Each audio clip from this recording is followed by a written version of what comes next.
All right. So I'm going to start the timer now because things are finally working. Let me make sure before I start the timer, though, that my sound is working properly, because when I hit it the first time to start, nothing happened. It was amazing. And I didn't notice it, so I was just typing away. Sorry. All right, I got to turn up my sound again. It got turned down. All right. I'm going to start the timer in the beginning, but it won't be the whole time. Sound good? Sounds good. Like you have a choice. All right. I'll see you in a little bit. I'm going to let the timer go for a few minutes.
tell you about Legend Seeker and how you can support its development while getting some awesome perks.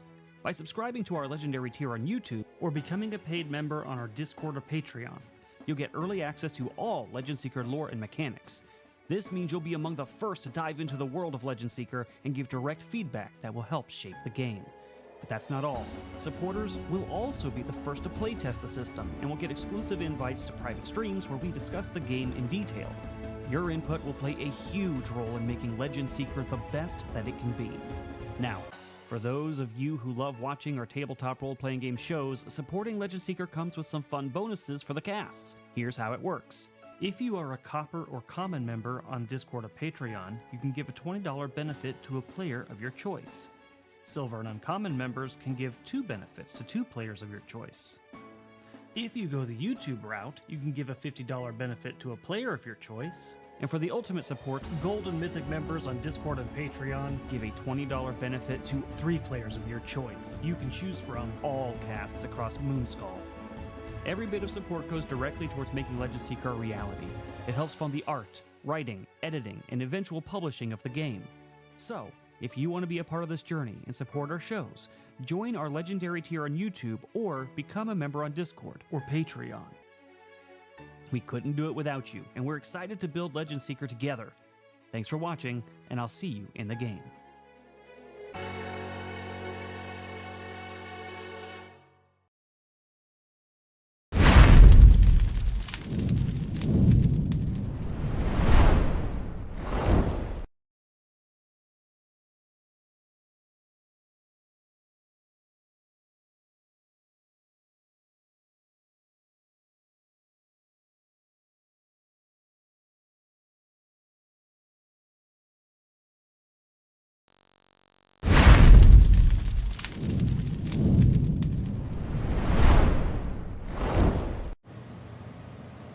Oh, look, it's me again. It's me-o. Frostio? No. I am not having a beer. I'm having a root beer. So I am having a beer, but it's a root beer. Whatever. I'm having a root beer because I felt like having root beer today. Because why not? The cats are insane. I might as well treat myself to a root beer. I don't know if that really tracks, but whatever, we're going with it. So I'm playing around with a few things on the map and a few more city names. I got myself back into some mode of remembering that I had to do a few things, like adding more water into the Soul Spires, because it's supposed to be a very swampy place, and I had removed all the rivers before, because I had reworked a few things, and I put the huge inland lake here, and the dwarven place up here. So there. Hot sauce coffee is right here, right next to it. See? Hot sauce coffee, root beer. I go back and forth. Today's hot sauce coffee is cayenne pepper. It's not hot sauce, so it's spicy, but not the same thing. Though I did do one weird thing with it. I also added some Hungarian smoked paprika to it because smoked paprika smells so good, and it changed the flavor of the coffee a bit, but it mostly changed the smell, and I'm like, I don't know if I like those two together. So I'm going through my spice rack and looking at other things. Like I have other things in there I've never tried in coffee, like ground cardamom and mace and all these other things. I'm like, oh, I wonder if those would be any good in coffee. We'll find out. Cloves in coffee is pretty good. Ground cloves. I don't throw a whole clove in there. I don't want to swallow one of those things accidentally. I did have something else. Where did I put it? Oh, I tried like Emerald's essence in there. It's got a whole bunch of spices. Oh, no. That is not a good thing to put in coffee. Nope. Still me. I am going to have to take this sweatshirt off because I was outside earlier and it was earlier it was -12 with the wind chill. Now it's only negative, because it warmed up weirdly enough as the sun was going down. It warmed up. Now it's cooling off again. It is 4 degrees at the moment. So it's way warmer than it was earlier.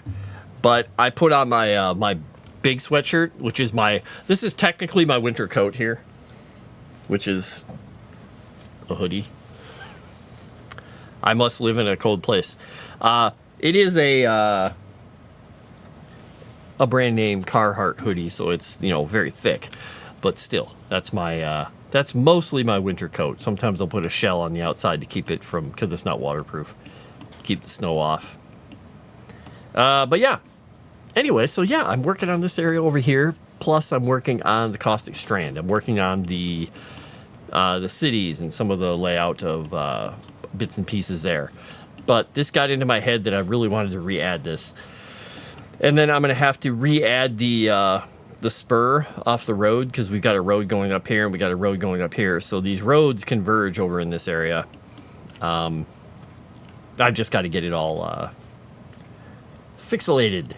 Which reminds me, where are there's my paths. All right, I've got my paths, and I was using this for the big road. And I think, yeah, this is where that went through. So the old road would have gone up here and connected across to this kingdom. And that's the end of it. But we've also got the smaller road that went down and around, which connected across here at this hill point. Now, is that too big? That's a little large. Yeah, we'll pull that down. And this goes along the edge of the water because, well, that's what you do when you make the roady roads. You go close to what makes the most sense. And I'm going to then re-add my other road here, because that one is I'm going to start from here across. And bring this down, bring it across like this instead. And have it adhere more to this area and go up. And then we're going to have it connect here. So there's a stretch of road there that's kind of fallen into disrepair because of all the washout here. There we go. You hate cloves. What? Who are you, Shadow Warden? Oh, wait, you're a clove hater. So no clove cigarettes for you, being cool, hanging out behind the school? Okay, got it.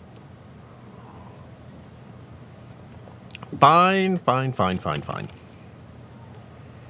All right, so we've got the roads going through, and we have the other road that went up there that was supposed to go across.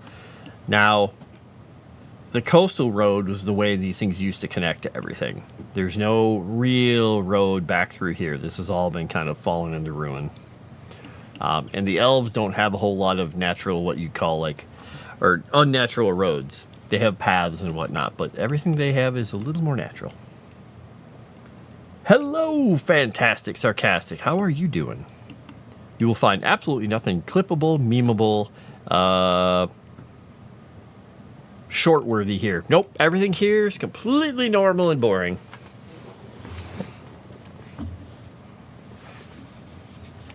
Maybe.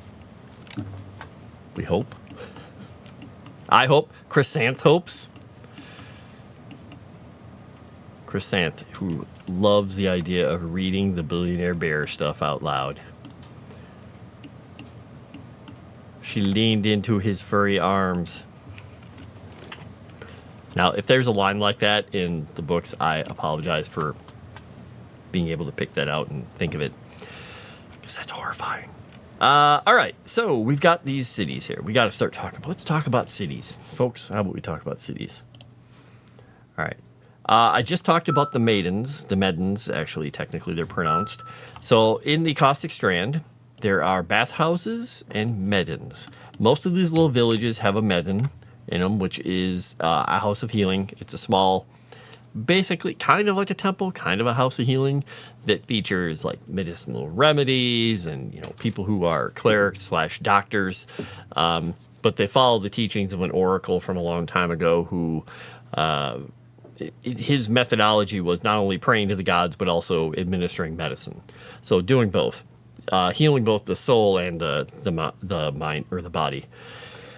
And There are in Port Castra and Efor, which used to be Aquae Efore, which is now just called Efor. This is the seat of power. This is the big port. So it's much larger, but this is actually the seat of power. And where their main army is. This place is in a rather inhospitable, messed up area now, on the fringe of the known lands. Let's just put it that way.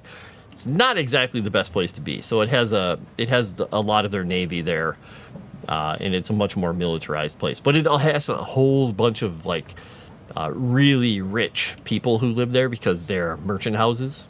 They're the ones who ship things in and out. Because their deep water ports here serve everything around. But regardless of all that stuff, the main places that you'll find those really nice bathhouses are going to be in these places. Some of these villages do have a bathhouse out on the edge, but it's kind of the fancy thing that's out there, like the huge villa with the bathhouse that only the rich people go to.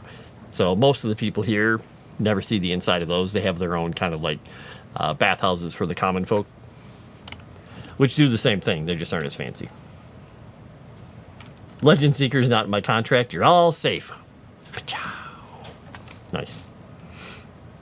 Never cared about being cool in school. I kept to myself and some of those cool kids. I found her with my. Well, yeah, cool kids can be stupid. Oh, wait, all kids can be stupid. Because they're kids. They don't know what the hell they're doing. Usually until they're about 25. Changed my mind. Good luck with that. All right, so we are going to write up some more stuff about this. So I put the maidens in here. And ancient Agrian healing houses focus on not just the physical well-being of their patients, but the spiritual health as well. Many of the healers following teaching of Kylus, an ancient oracle and healer who blended herbal medicine with healing prayers to many of the gods. Tales tell of a lost maiden in the temple of Xander, which was out here on these islands, no longer there, whose waters imparted wisdom and allowed the imbiber to recognize when falsehoods were being told. Destroyed along with the temple itself when Grix overran the coast, such wonders are absent from the present-day strand. And the people, by the way, here are called the Ephorians, but they're also called the Saltmen, often, because, well, they work with minerals and salt. A lot of them lost teeth. That's fun. Or not fun. Not fun for them, Shadow Warden. There you go.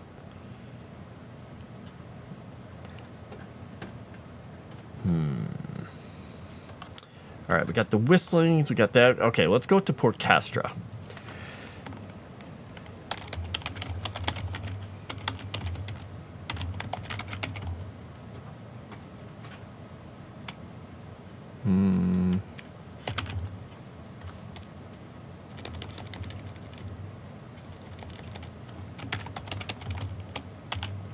Oops.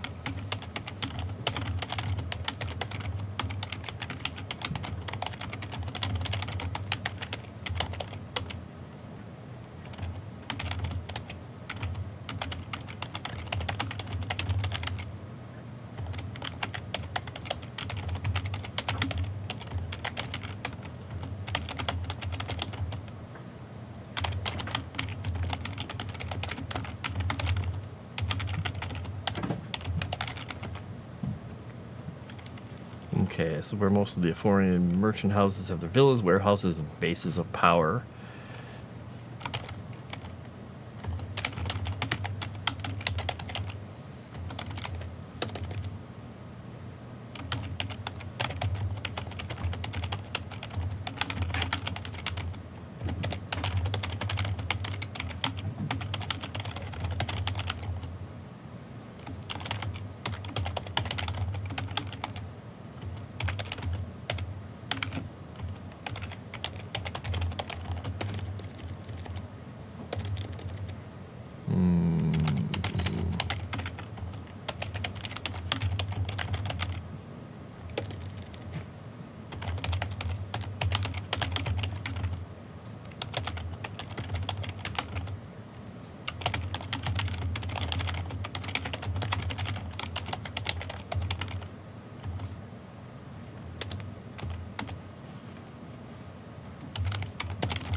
from Thalassia. It was a major port and trade hub between Thalassia and...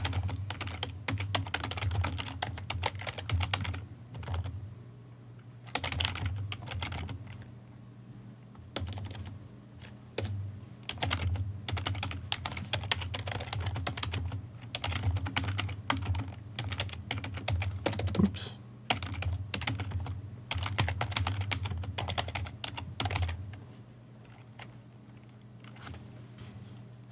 We're going to put a...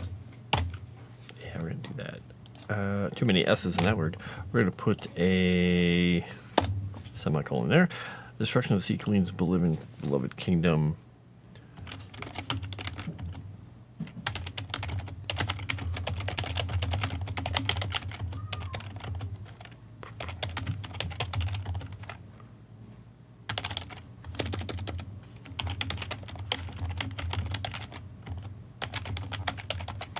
There we go. Before the war, it was a major port and trade hub. It was a major... Yeah, between Thalassia and the Western Godlands. Since the destruction of the Sea Queen's beloved kingdom, trade often goes through the smaller but bustling capital and the port of A4. All right. Saltman, not salmon. Not salmon. No salmon. No salmons. Notice the hillbilly hicks after that encounter. Oh, nice.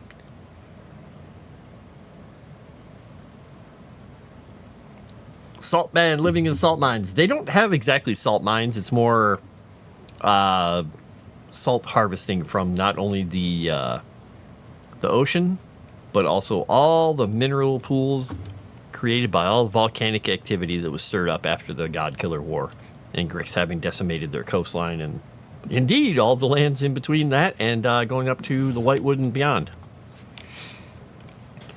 They don't have access to the most agriculture ever until you go farther outside their cities. Most of this area here is not fit for agriculture. That's why they have this area across from the Whitewood and Elysium and up in these hills and stuff. After you get past up in this area, it's just all farming. That's farm. Port Castro over here is where they get most of their produce. Like, that's not the normal farmable stuff, orchards.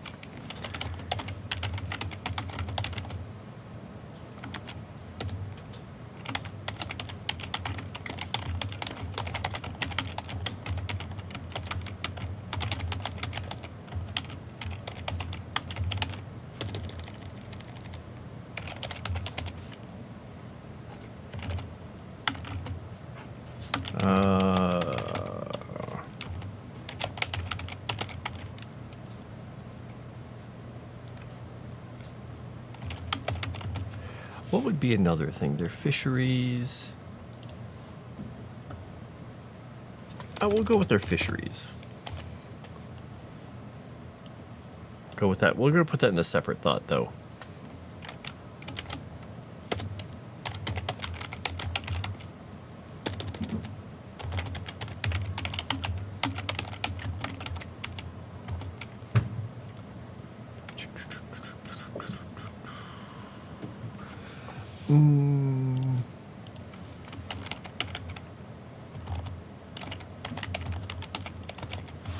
Let's see what the commonly stuff is.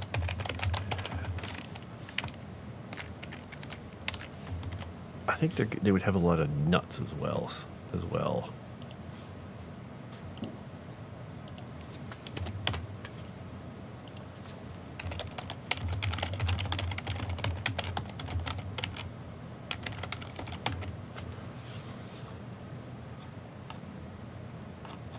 I guess they could have peaches and things like that. Other stone fruit, possibly.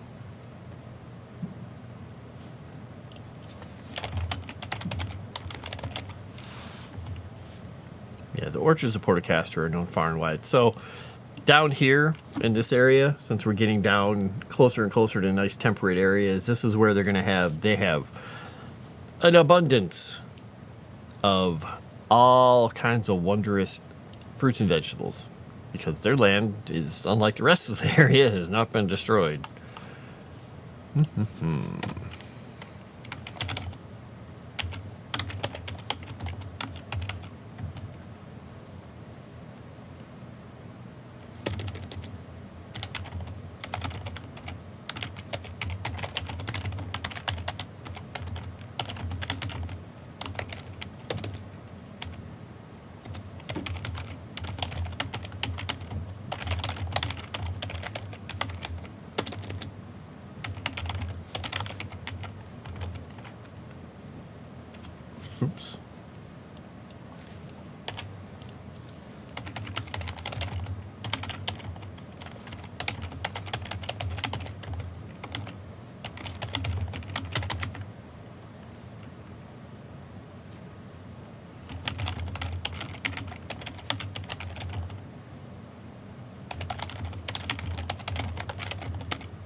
All right.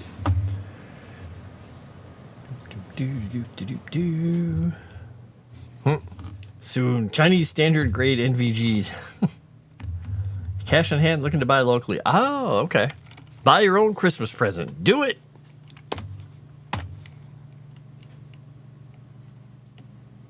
I should not have that hyphenated. Necessitating more than one port expansion.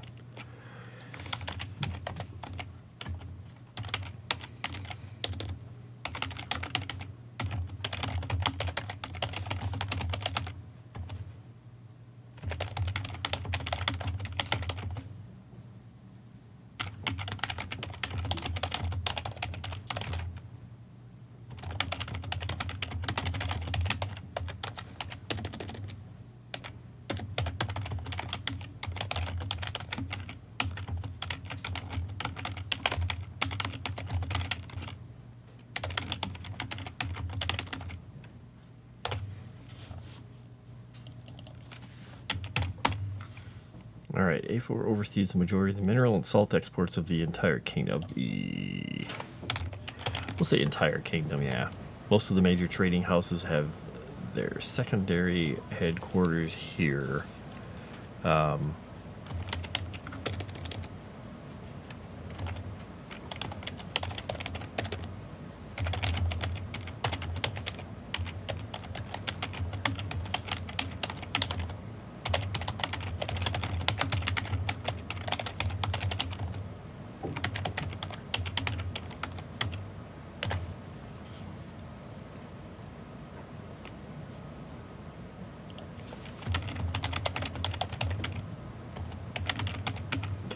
Most of the major trading houses have secondary headquarters here, retaining their luxurious ancestral villas in the land surrounding Port Castra as their home bases.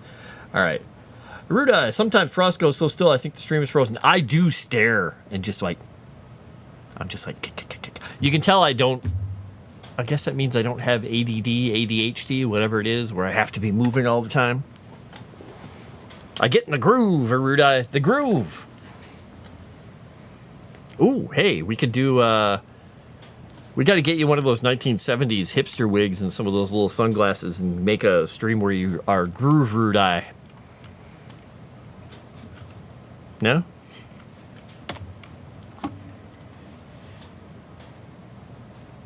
Woohoo! Frost Wizards do that from time to time. Yes, we are slow. Very slow. All right, so what we're doing right now is I'm working on some of the cities in the Caustic Strand, Port Castra, Efor, and Sulis Avesdubris, and Arisium. But I'm also working in my brain here. I started re-adding the waterways in the Great Lake over here in the other Dwarven Kingdom above the rain wall, because I needed a lot more moisture in this area for the Soul Spires to be all wet and slimy and gross and draining into here. This is why the mire is over here, because all the water ends up there and gets trapped by the mountains, and so it fills in there and it's very swampy. That's also the reason this area is so wet out here, because all the moisture here and all this moisture and everything. I haven't put another river going across here, but I'm toying with taking a little spire of this piece off down. I can't quite decide. I kind of wanted it to come down here along the road and go through the hills and then empty out in here. I can't decide yet. I'm thinking about it. You know, I could put it in. Let's see here. Let's start it here. Let's just bring this along here. We're gonna snake it in behind all this stuff. Going through the hills and down here, coming out and going right into that. So we have kind of this nice little river bounding all this stuff, and this is the high ground up by this, so it comes down along this shelf, and then the water will just float down in there. That's interesting. Okay. See how that works. Because this has a little bit of, it creates these weird little delta shapes and stuff. So eventually we'll have to, you know, because these don't quite line up all the time. I wonder if I can actually fix that. Let's see what happens if I do this. And put this there. Yeah, see, that makes it too big. Let's take this little spine off of here and pull it over here. Let's pull that there and go right there. I kind of did it. It created an interesting little shape. That kind of works. Yeah. Because then this road dies here because, well, it was supposed to die. And the main coast road still goes along, and then it gets destroyed in the delta here. So the trek along here is very messy for people. That's why they have this little place here that has a boat that takes you over to the Elven area. I gotta remember to put that in Nald home. Hello, Cajun Corey.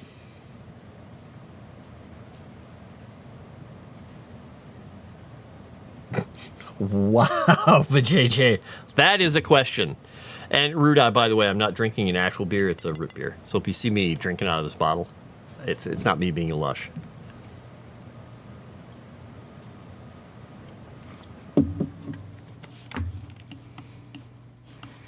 All right. I tend to do too many things at once here. So, and I'm sorry for anybody if that's crazy, but I'm also not sorry. Not sorry at all. Not sorry at all.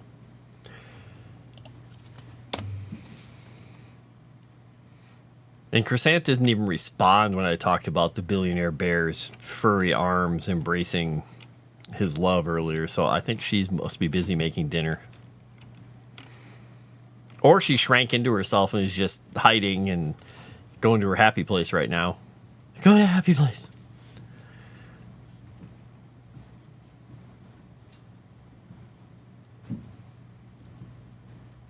Okay, known far and whoops. Known far and wide. Boop. It's an illusion.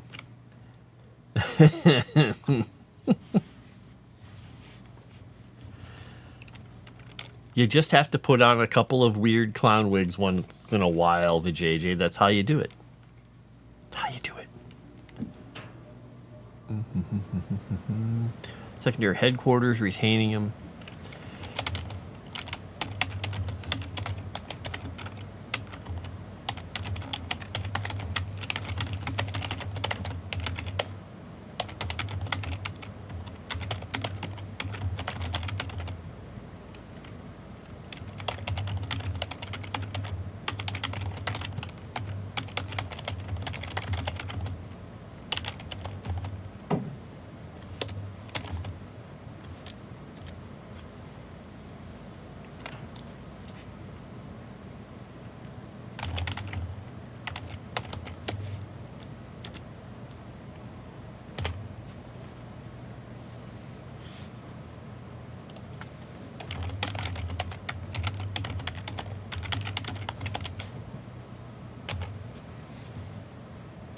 Oops, it's supposed to be here. We'll just move this up here.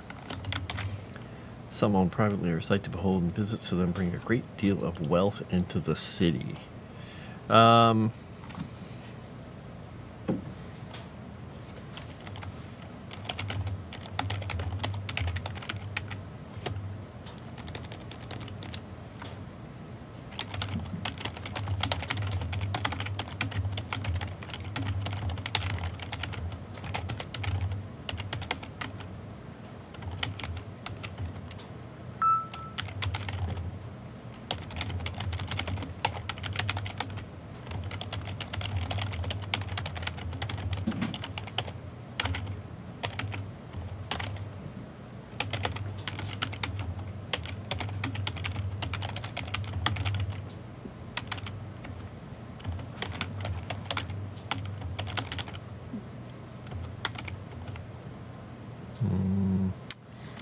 How would I put this? If you venture there, or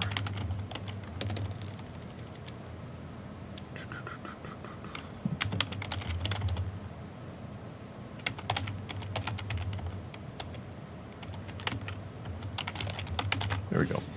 The city also boasts temples to all the known gods and even one to the keepers, though Temple of Grix is considered cursed ground, and few venture there or dare to disturb its grounds.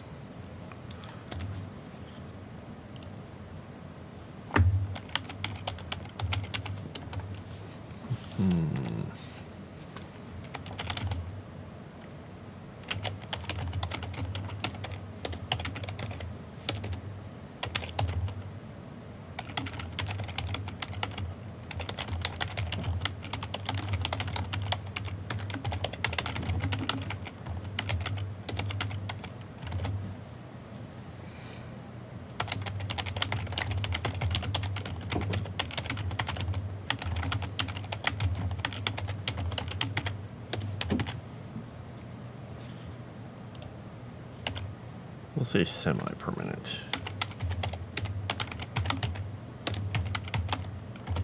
So the city of Elysium was founded not long after the God-Killer War ended, originally being the semi-permanent, I said demi-permanent, not what I meant their type, vicus of an Agrian army camp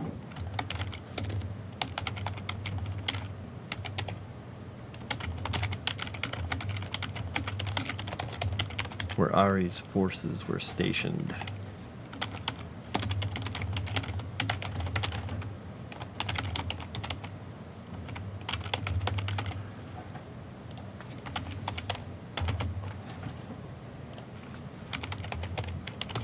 Demigod, son of the god Xander, he and his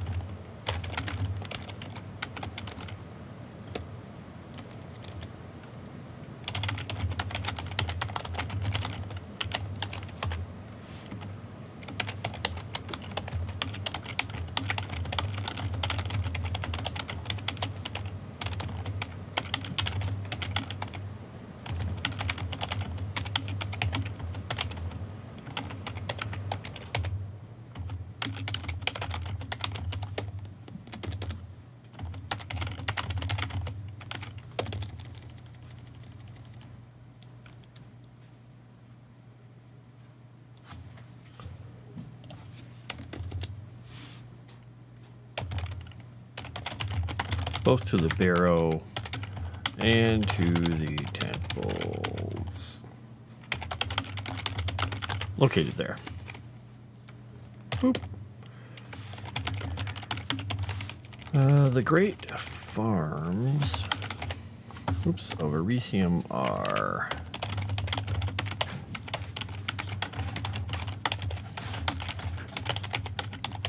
wish my cat would calm down. And they hear me talking, I think. And they're like, time to run. They were really bad earlier after I gave them treats. Oh, my gosh. Anyway, you guys are chatting over here. What did I say as a yes or no question?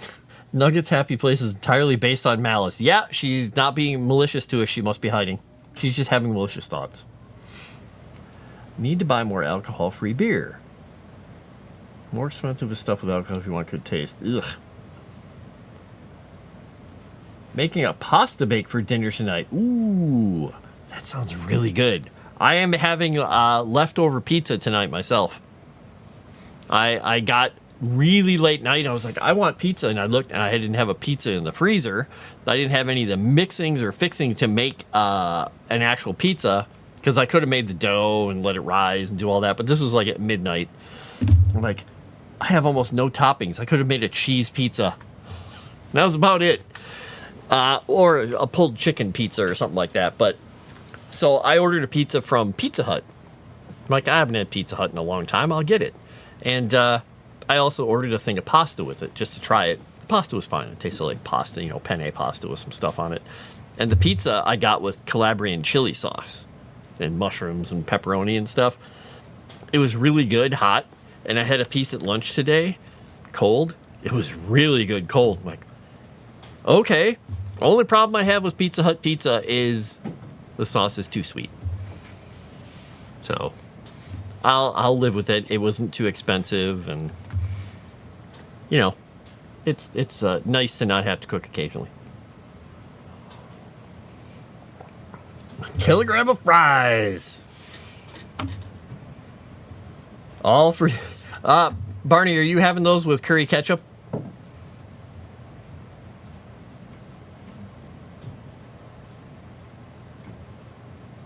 Ooh, that sounds good, Shadow Warden. Butter cake. I don't know. The fries that I make, Vajayjay, are potato. That's the ingredient. I cut them up. I either hand cut them. I have a fry cutting thing, but it kind of sucks when you're trying to cut up a whole potato. So I usually cut them up as best I can by hand and just toss them into the fryer. I do the wash and get all the soak them to get all the starch and everything out. But I'll do a couple of different fries on them. I'll like fry them, take them out, fry them, take them out, fry them, take them out, and then put them back in, double fry them. It's just a lot of work sometimes, you know. So if I'm going to do potatoes like that for breakfast or something, often I'll either chop up my potatoes in little squares, or not squares, but little chunks, and make them like home, what do you call them? Home fries? Whatever. Breakfast potatoes, I think people call them, in little tiny chunks, and just cook them in the bacon fat, or I'll throw them some olive oil on them and cook them in a sheet pan in the oven, and just keep, shaking them around. But it really depends on what kind of potato I'm going for. So those fries are incredibly healthy because they're literally fries and some kind of fat to cook them in. Make spicy mayo that goes with the fries. Yeah. Curry ketchup is a good choice always, though, on everything. Pizza Hut quality went down after 2000. I don't know. I'd say Pizza Hut quality went down after the 80s, but what am I? Oh, frozen pre-cut fries. Okay, yeah. Yes, potato hash. Barney, the funny thing is, the first time I had curry ketchup, you want to know where I found out about curry ketchup? You won't be surprised. It was in Germany. I was in Cologne, I don't know how you pronounce it. Cologne. Was there seeing the cathedral and the Roman Museum and all that stuff. Went to a tiny little place, and it had little cups of curry ketchup. And they said, "Okay, this is curry ketchup," because they all spoke English. They were all very nice. It was an American burger and steak place because we wanted to just try something really standard. We went there, and the food was fine. It was burgers and whatnot, but the curry ketchup was awesome. The next day, we went to a place because it was in the spring, and everything had, what did they call it, spargle? It was asparagus was everywhere. Everywhere you went, it was asparagus, and every place had its own kind of beer, its own spring beer. So I don't even remember what the hell I had. It was sour rotten something, but everything had asparagus with it. After I started eating at those restaurants for the next few days, every meal had asparagus. I'm like, I have never had this much asparagus in my damn life. But it was pretty good. So anyway, enough of that. Yeah, exactly, Barney. That's why I thought it was funny, because then when I came back home, I found it at a place called World Market here. They had a version of curry ketchup it started with an H. I think you talked about it, or I mentioned it before. It's a German brand, and that's kind of I liked it. Curry ketchup is better than normal ketchup, though. I had some of this morning on my breakfast, my eggs. I don't normally put ketchup on eggs or anything, but jalapeno ketchup with eggs, that I will do. Just a little drizzle on the side.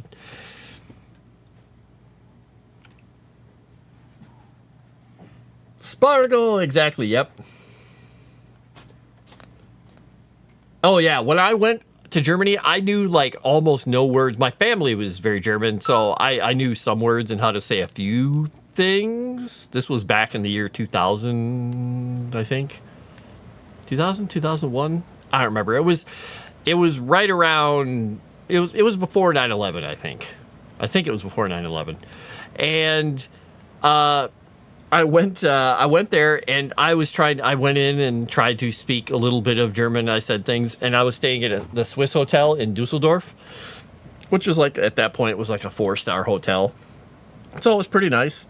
But everyone was like, oh, blah, blah, blah, you're American. Oh, don't worry, we speak English. And the one lady at the front desk, she spoke like 4 languages because that was her job, to speak other languages.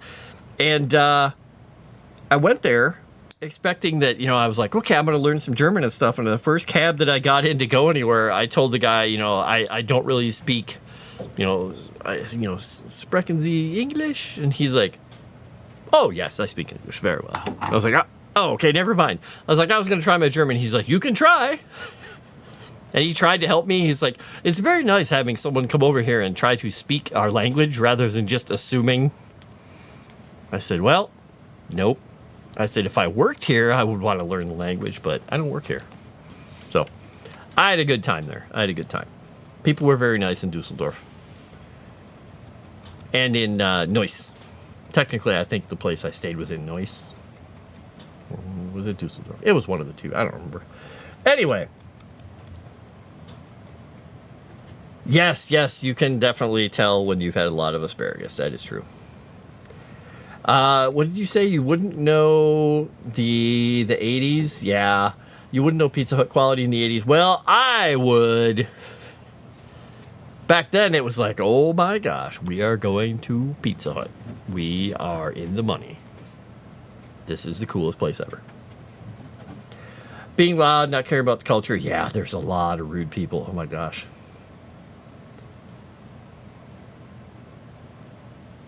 Yep.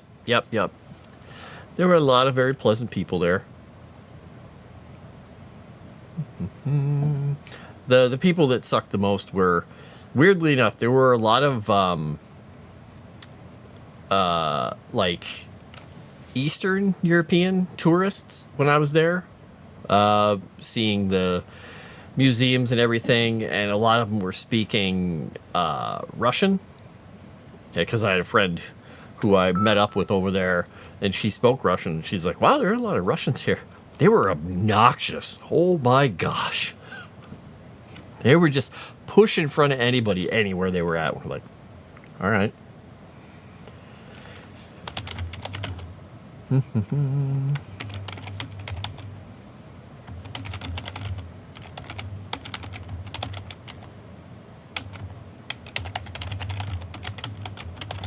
Along the road to, yeah, Silbermond.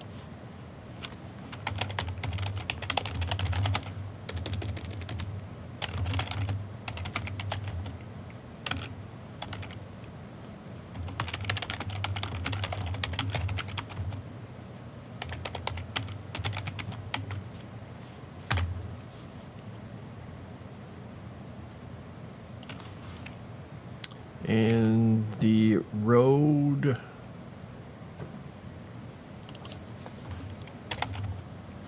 say peppered? I don't know what peppered is.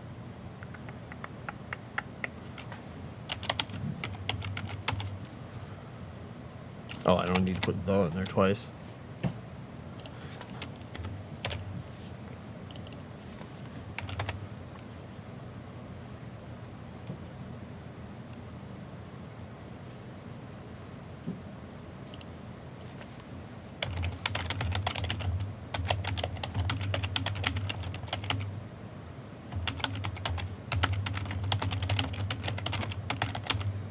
All right, so the grape farms over Riesium are the main producers of grains and foodstuffs for the Strand and the road for the Strand.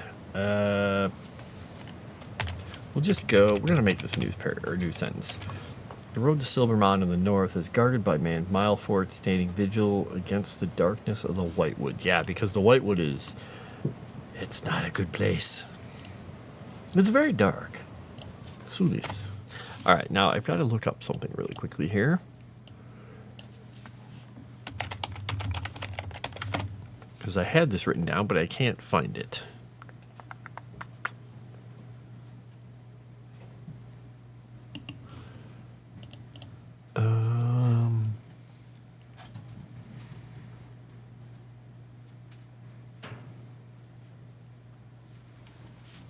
All right.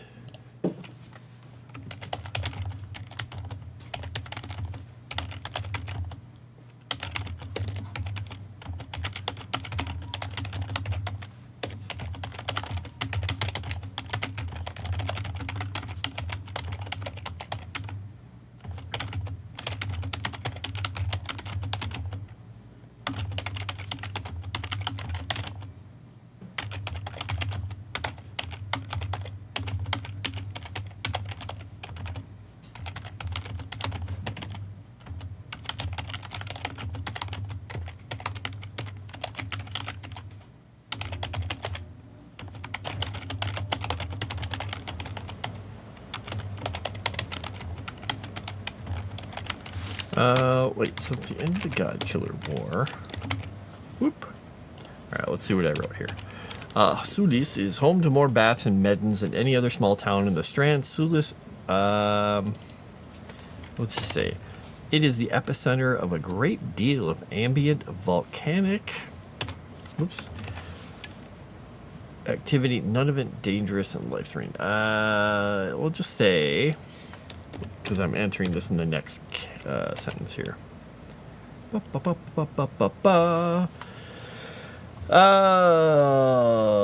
Most annoying people here are usually the Turks. Yeah.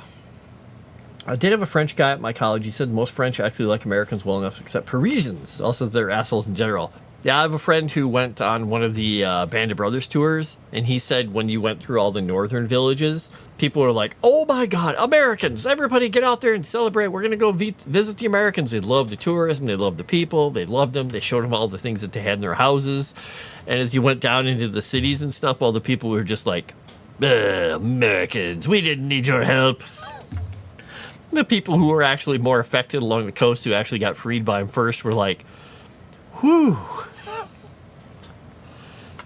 I had one guy in college tell me, he's like, oh yeah, my mom is French and my dad is Belgian. He's like, and they like, as he said, they like the Americans, the Germans, the Belgians, the Dutch, and who did he mention? The Spanish. He said, and then the rest of the people in France. I was like, oh dear. He's like, yeah, they don't really get along with the people in the big towns. Like, okay. I would say that's probably true with North and South England as well.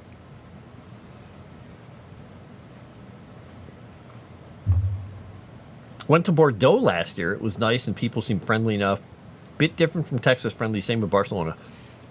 All right, so Jensen, where is Bordeaux in France? Is it north, central? I could just look. I was going to take a day trip when I was over in Germany and just take a train all the way to Paris just to say that I went there, walk around for an hour, and then get back on the train and go back. But I was like, that's a lot of train. That's a lot of train just to go say that I did it. And I didn't bother after all.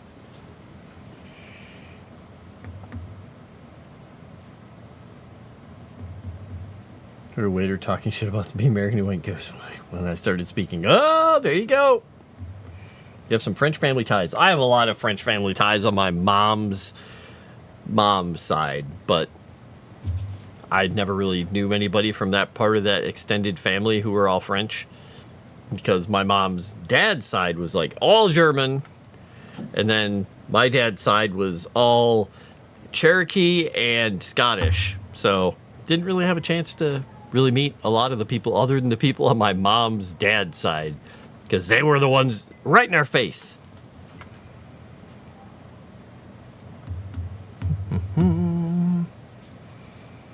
All right. Small, great deal of ambient volcanic activity since the end of the God Killer War.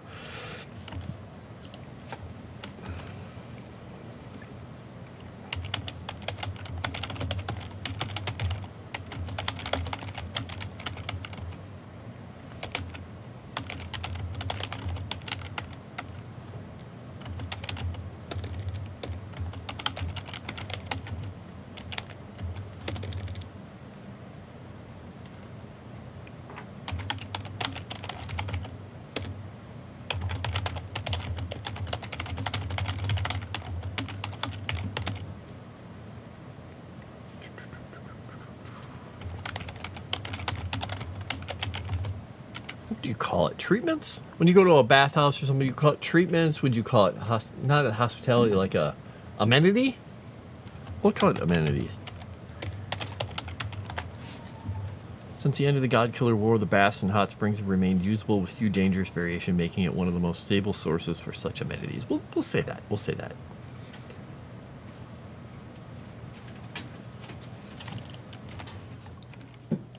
All right, we're going to go with the next one. What is the next place? The next place is Savis.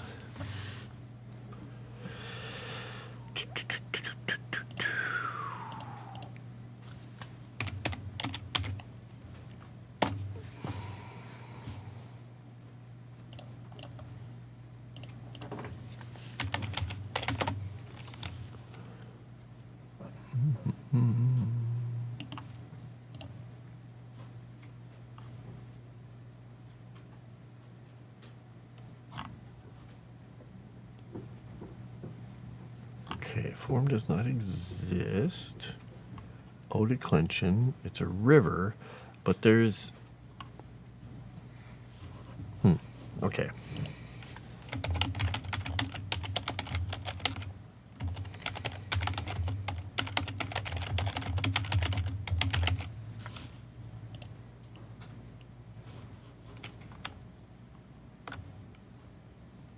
All right, we're going to add one more thing here. It's going to be coming from up here. And this is going to be a meandering little river.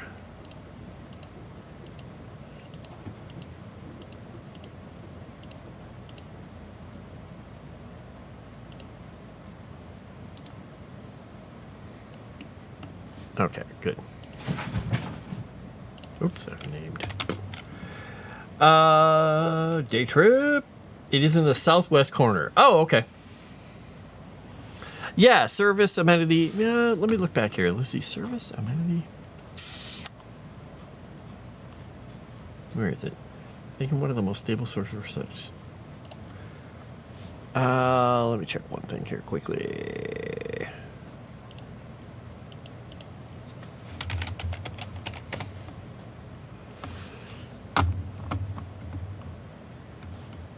Yeah, we'll go with that.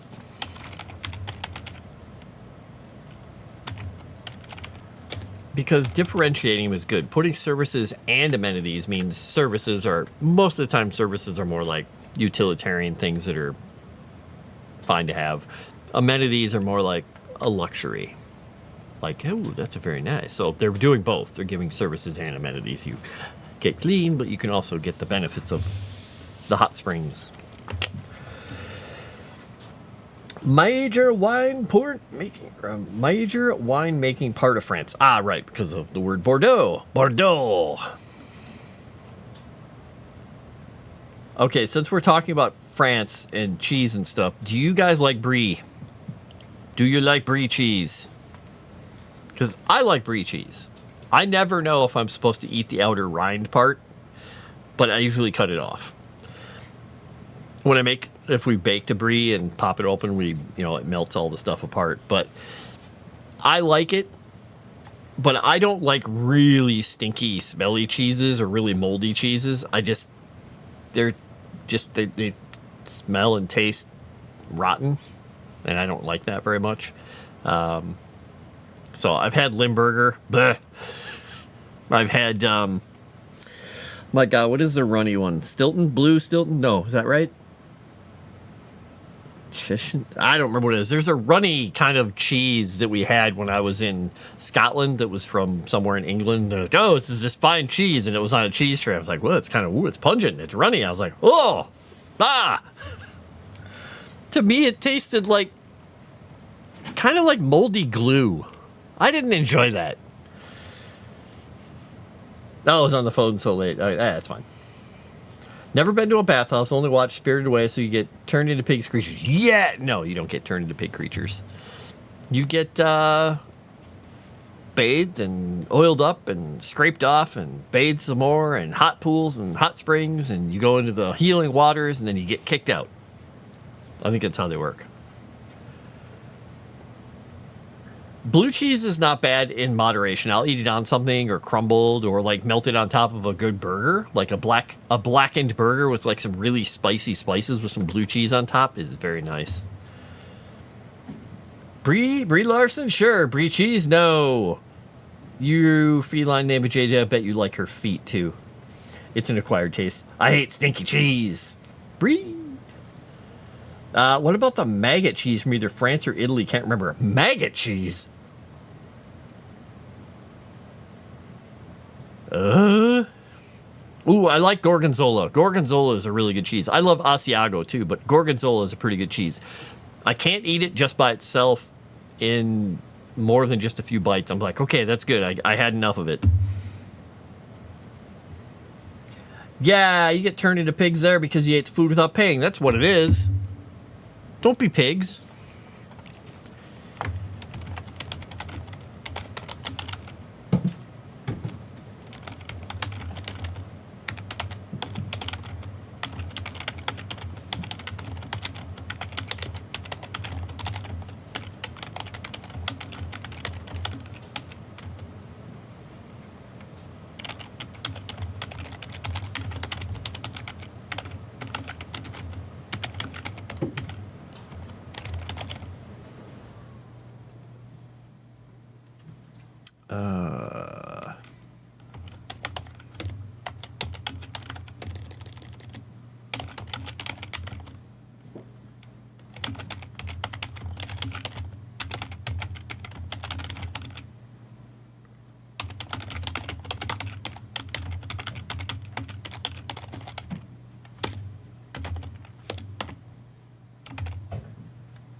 Okay.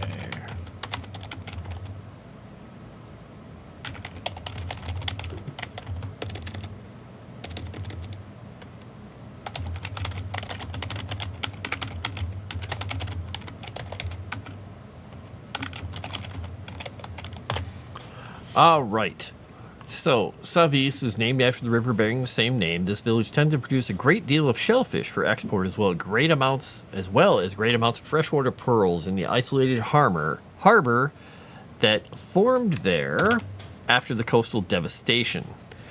So in the war, Grix and his army came through, destroyed the entire coast, destroyed everything, and this city crashed down into the water and was swallowed up. But it created this natural freshwater harbor where the water from the river empties into it, and it flows out of those ruins into the bay. So it keeps it fresh water there until it flows out through the top and over the ruins and through the waters and everything. But they have this sheltered harbor that big boats can't even get into, only little ones. So they farm freshwater pearls. But the divers can go underwater, as I'm saying here. It says only shallow skiffs can tread the waves between it and the salt water beyond. But this allows the pearl farmers to ply their trade in the sheltered waters. The depths of the coastal harbor. Oh, I forgot a word. Depths of the coastal harbor hold the ruins of the original port of Savis, which was destroyed by Grix and sank beneath the waves. Divers often swim in and out of these ancient ruins as they hunt. So there's an entire remnant of a city out there that just got kablooshed. Let's see. Gorgonzola is just Italian blue cheese. Yeah, and it's, I don't know why it tastes different to me. I just like it. I don't know. And though, honestly, the best place I've ever had gorgonzola is in a fondue mix. When it's mixed with some other cheeses. It's very good. Speaking of German things, there's a local candy store where I live, and they have a lot of imported things. Tried Iron Brew. Well, Iron Brew isn't German, though. That's Scottish. At least I believe it's Scottish, because that's where I had it. Iron Brew is weird because it's orange and it tastes like sort of like bubble gum in a way. It's strange. Hello, Dave. How are things? I was in California. Saw a bunch of food items at Target labeled as German, this and that. I'd never seen that type of. This is German. Is it? Yeah, Iron Brew is Scottish. Yep. Yeah, the orange soda that isn't citrus. Yeah, it has that weird bubblegum flavor. I like it. I really liked it. When I first had it, the lady at the store, when I was in Edinburgh, went in and I was like, what do you drink for soda? What's very Scottish? And she says, do you really want to know? I'm like, yeah. she said, "Here, have one of these." And I bought one and tried it. And she was like watching. And I said, "Oh, that's unusual. That's kind of a good taste. I like that." And she just looks at me and she goes, "Are you sure you're not Scottish?" I'm like, "Well, on my dad's side, yes, I am very Scottish." She said, "Aha, it's in the blood." But ever since then, every year I buy like a 6-pack on Amazon or something like that. And we had a Scottish guy at my office, and I bought a 6-pack, and he lives here now with his family, and I gave him some, and he's like, "Oh my gosh." And he introduced me to the commercials. So I sent Chrysanth one of those commercial compilations, and she said, I think, and I quote incorrectly, "What the ... It was fun.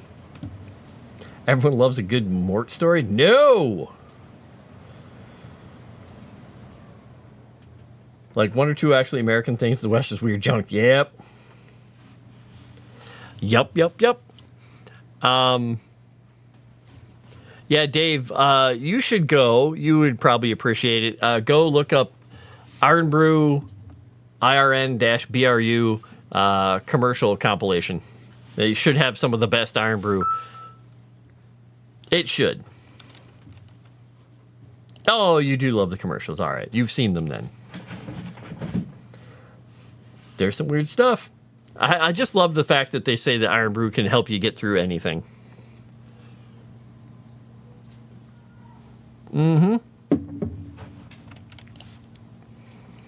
All right, Dubris.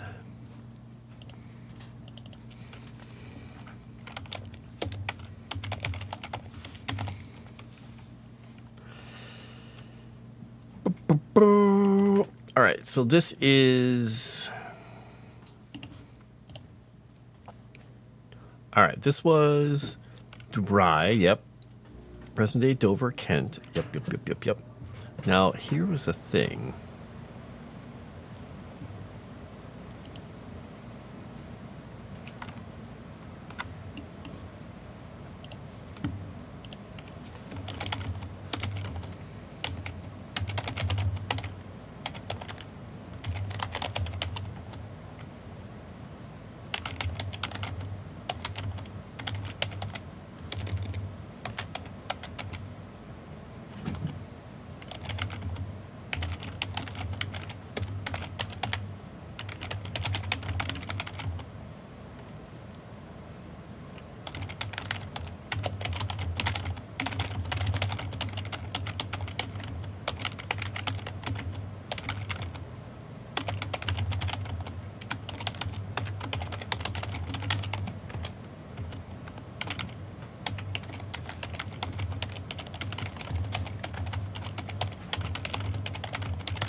I should probably come up with a name for this incursion. I hit a button. I don't want to hit that button. Master Ship, Ancient Shipbuilding Center of A4. The Master Shipwrights.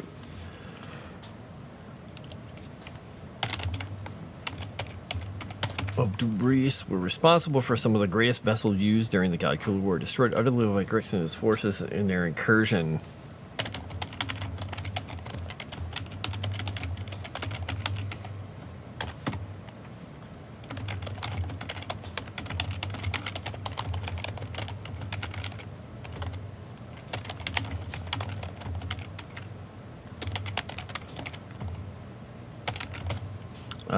Right. Its main export is...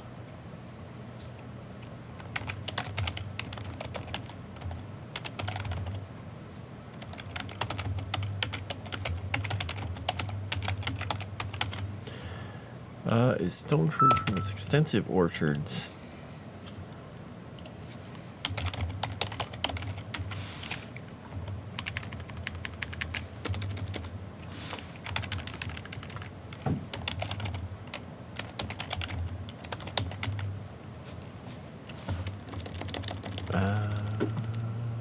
Okay, we're gonna go stone fruit and olives from their extensive orchards.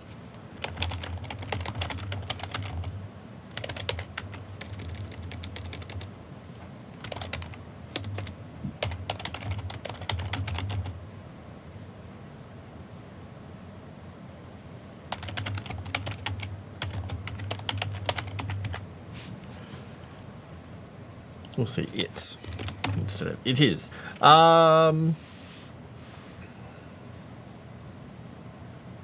Music is good in them, yeah. Banned alcohol and cigarette commercials in Germany for TV and public spaces. YouTube displays them anyway. Oh, interesting.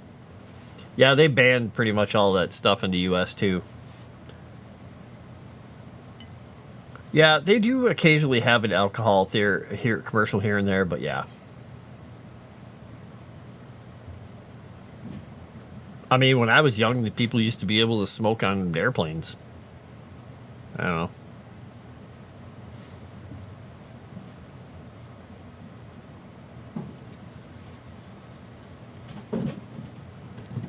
I don't have a problem with people smoking. I don't really care if they do. I don't want to sit there and inhale it, but I mean, if they're going to allow people to wander around and smoke marijuana, but they won't let people smoke cigarettes, I'm like, dude, if you're worried about giving something to someone else, then just don't let anybody do any of it in public. And if you're going to be libertarian about it, let people do whatever. Dinguses.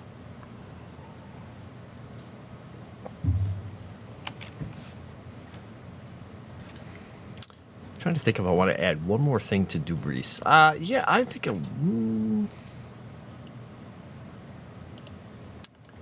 what would you call an export that's food as opposed to an export that is a good iron or something like that? I'm not sure if there's like a term in import-export like dry goods or soft goods, that kind of stuff. If there's something that delineates like foodstuffs from hard exports.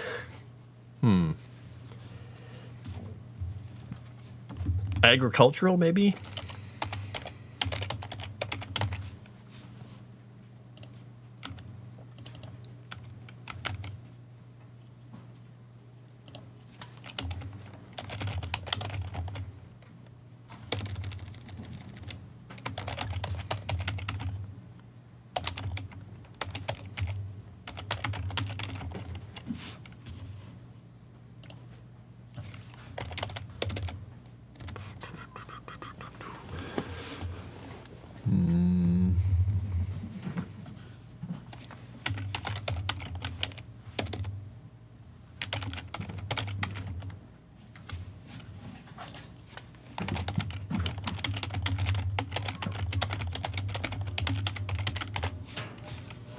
So the stone quarries of Dubris are known far and wide for their marble. So we'll have them do marble.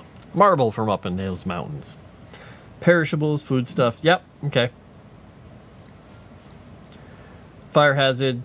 Yeah, honestly, I never had a problem with something that's enclosed like that where they have to recirculate oxygen, but in an open area, I'm like, whatever, do whatever you want. But in an airplane, it was like, okay, we can stop this anytime.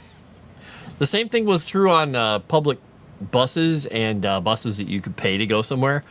In enclosed space like that, it's like, oh, geez.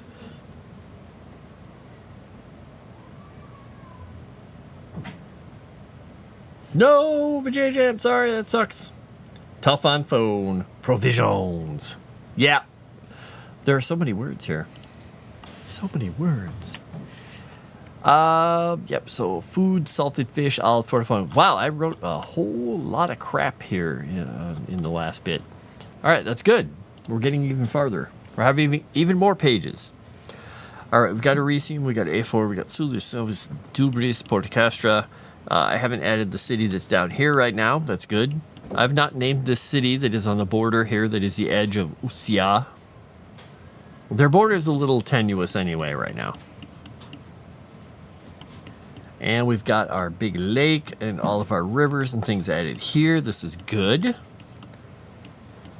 And Alaris is out there. Okay.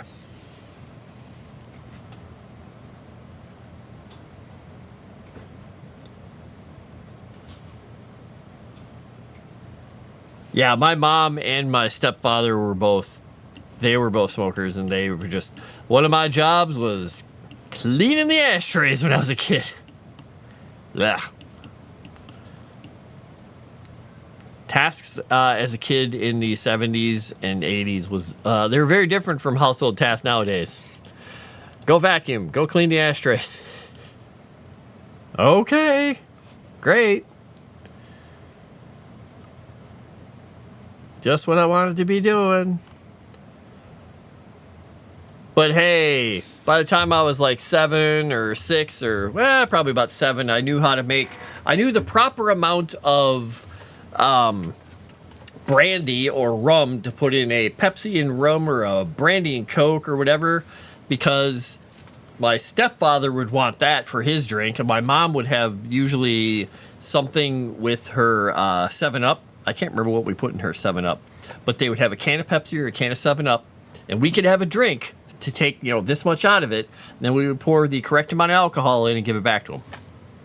So, driving the boat down the Mississippi or driving wherever, you just get handed a can and you know what to do. You're like, oh, I get a sip of soda. All right, get the bottle of alcohol up, put it in, hand it back to the driver or the passenger. It was a very safe time. I will say, as a kid, only once did I end up in a ditch upside down, hanging from a seatbelt in a car. And that was when my stepfather was driving and drinking, because, well, he did it constantly. Every time we went anywhere. I don't think he was ever sober. But only once did we actually have an accident like that. And even that story out even more, the best part about it was he got arrested because the farmer's wife came looking after the farmer came and helped us pull it out. Because she claimed that my stepfather went and kidnapped her husband to come do it because he was so insistent that the guy come with his tractor to help get the car out of the ditch and flip it over because the kids were in it. And she was like, he kidnapped my husband. And the guy's like, he didn't kidnap me. He was just an asshole about it. But they arrested him anyway, because why not? So we got to sit in the police car and eat chicken and a biscuit crackers with the police until my mom could get her friend to drive out there and get us. Ah, the excitement of the 70s.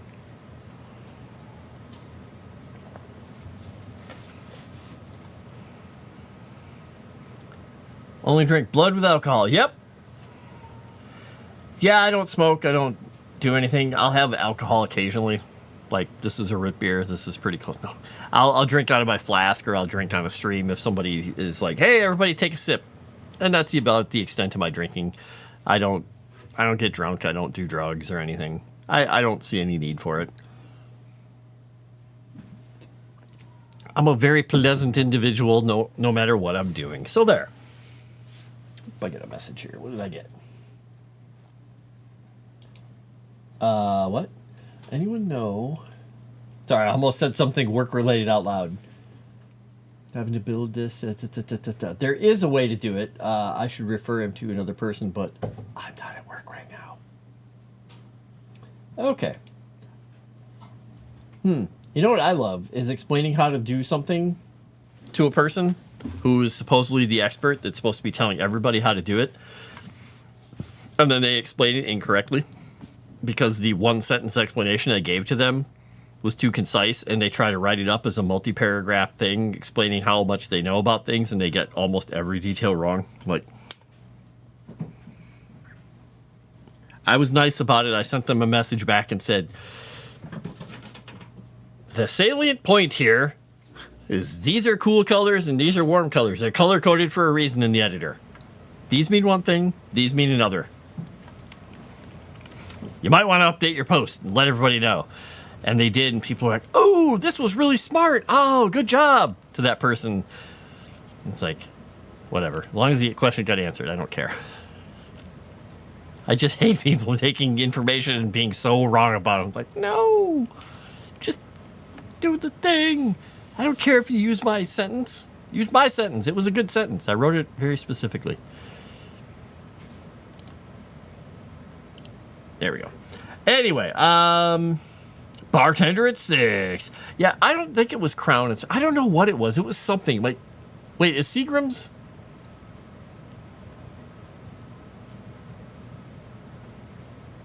Seagram's? No, I don't know if that quite sounds right. It was something like that. I don't remember.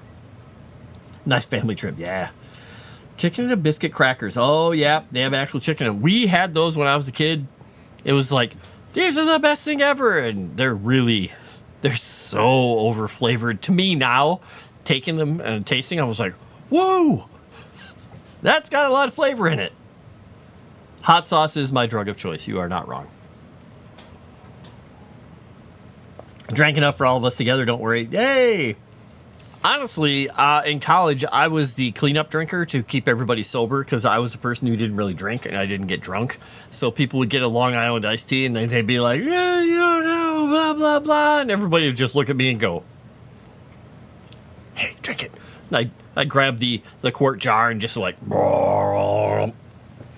and then set it down. And then the person who was all drunk would be coming back going, oh, I finished my drink. Are we getting another? And they're like, nope. Oh, we're done. We said we were done after that one. They're like, okay. So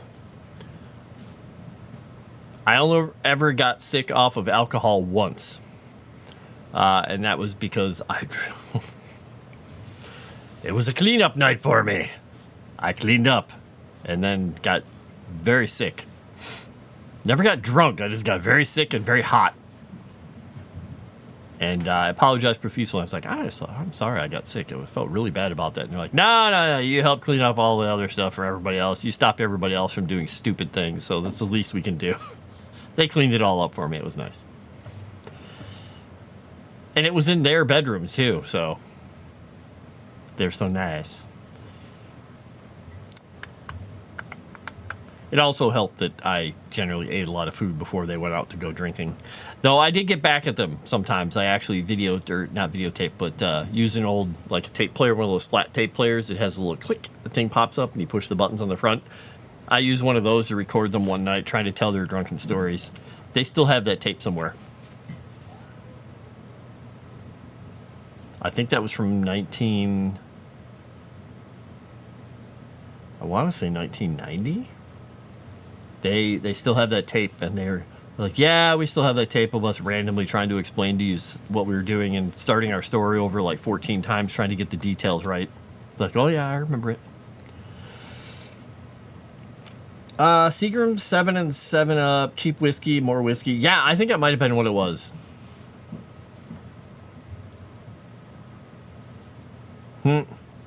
Basic Jose Cuervo of whiskey. I remember that song when I was a kid, though. Jose Cuervo was a friend of mine. It was on the jukeboxes. We didn't know what it was. We just thought, hey, this song is kind of funny. The lady's going to dance on tables. Ha, ha, ha, ha. Drink Stila. I was designated driver. See, I didn't drive. I just walked everybody back from college drunk fest. So. Oh, they are. That's why people would get them at this place on campus. They had the Long Island iced tea was there. In a quart jar was their drink of choice. And they had a lot of alcohol in them. Oh, my goodness. You wasn't even born in 90. The ladies' room I got second? No, it wasn't actually. It was a guy's room. They let me have their bed, and then I got sick. Born in 92. Wow.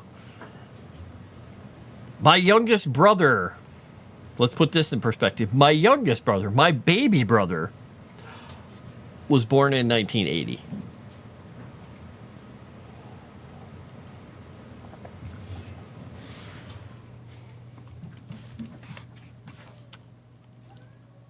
In 1992, let's just say I was past the legal age to drink. Goes my cats. I think I might go check on the dorks because I think I might try and see one of them wants to come downstairs here. I'll be right back. And I'm going to take the sweatshirt off because I'm too warm.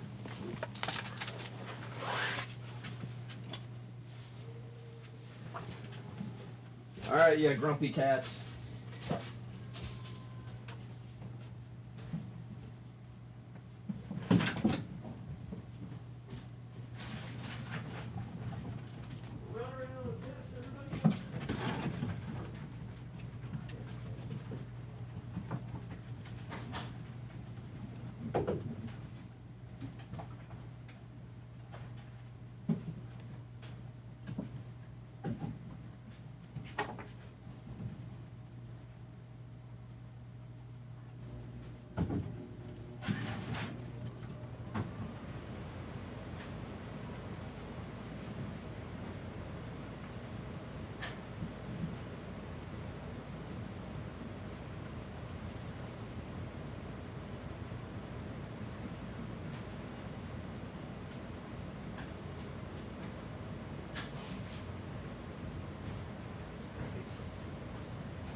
right.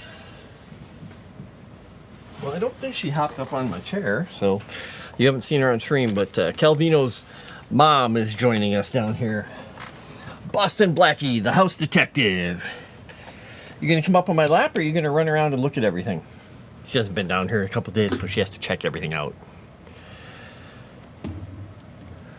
She was one of the ones who was growling up there and chasing everybody around, because when they get into arguments, she just jumps in the middle and she's like, smack, smack, smack, smack.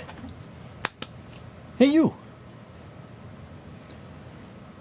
Hey, you. Come here. You want to come sit on my lap, or do you want to run around? Come here. Good girl. She's such a pretty girl. And if you can hear her, she's got such a good meow and a good... Oh, just kitty cat. It's the full moon, and it's like negative 10 degrees outside, so they don't want to go out. So they just antagonize one another. And she's the house detective, her and her mom, who go and get between everybody. So when they're having arguments, they jump right in the middle and they're like, we may not be the biggest cats, but we're the fiercest. And they'll just smack them in the face, and then everybody gets riled up. Don't they? Don't they? So yeah. Boston Blackie, house detective, former criminal. She was a kitten who would steal everything. And that's the old radio show personality. Boston Blackie was a thief who turned into kind of like a detective or like a criminal hunter. And that's who she is. We thought she was a boy when she was little. And it turned out she was a cute little girl. But she still got the name Boston Blackie. What do you want to do? You want to go down? Okay. She just doesn't want to be snuggled up there today. Okay, fine. Fine. You want to go over here? Come here. Come here. Yes, I know. You love me, but you want to do everything your own way. I know. You're a good girl. You are a very good girl. Yes, you are. Mm-hmm. Yeah, I have coffee breath. I know. She's like, coffee breath is nice, but not that great. Moss is turning 20 this year. Woo! Yeah, technically 3 generations of cats, because the mom was Nora, the first cat who was here, and she was pregnant when I found her, and she's one of the ones she was pregnant with, and that was 6 years ago, I think, and she had her babies, and then one of the other cats, we didn't get her fixed because she had Nora had 2 litters, because we couldn't get her in. She had another cat, and one of those cats was sneaky and didn't ever want to come in, but then she finally came in to visit the family, and she was pregnant. So we're like, So yeah, 3 generations. Calvino is part of the youngest generation. He and his brother.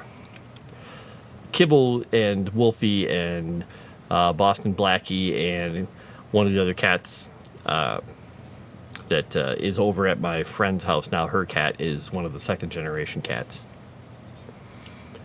And their dad, the original dad, Nora's husband, as we call him, Nick, we never saw him again. After a while, he just left. We thought he might have gotten hit by a car or something. He was a very nice cat, but he was so standoffish. He's like, nope. And you can see some of the other kittens, shouldn't say kittens, they're many years old now. Those cats totally have a mix between the 2 looks of them. You're like, oh my gosh, yep, he looks like Nick. All right, I can delete that. Boop. Let's see. Looks so small, I mean young. Lupin the Third. I don't know who that is, but sure. I hit my growth spurt in 5th grade and decided that was enough.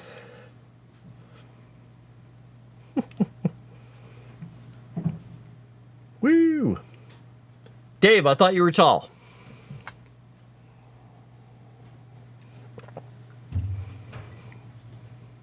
I was lied to. I was told you were tall. All right, so let's see. We got the towns here all covered. Nick went out for milk and never came back. He was an odd cat too. He would sleep in flower pots because I had flower pots out there that, you know, like a little, we'd put pepper plants or something and grow them. And then when we were done, we'd pull the plants out and leave the pots out in the winter. And then in the summer, we'd go grab the pots, we'd stir in new dirt, we'd plant new stuff. In the winter, or even the cool months in the spring, he would sit, like you see those cats get into a KFC bucket. He'd just get down on top of that dirt there and sit in those things and just be like, this is where I live, a flower pot. He just liked it. I don't know. I miss my cat, little bastard, survived being shot, beat up by a coyote, will be run over intentionally by someone. Oh, that sucks, Gino. Had a few horizontal growth spurts I could do without. I'm tall by comparison to these fools. Nice. Whee! I got a picture not too long ago sent to me by one of my brothers. It was me standing next to them, and I'm like, oh yeah, I forgot. I'm now taller than my older brother. He used to seem like a giant, but then I just grew and got taller, and he got a little older. I think he shrunk a bit. Right, so this is Port County. I thought there was a city in here I had not named. I mean, I wanted to add one more down here, but I'm not sold on that idea yet. I'm still working on the typography and the topography, or the water in this area too, because I'm still adding the little bits of rivers and things also over here, because this required a lot more water for the soul spires and the rotmoot and the dark mire and everything to actually have all the water it requires in the soul spires. And added a river there, and I'm also going to be adding something up here. There's going to be some interesting stuff in this area right in here, because there were a lot of battles fought in here. Ba-ba-ba.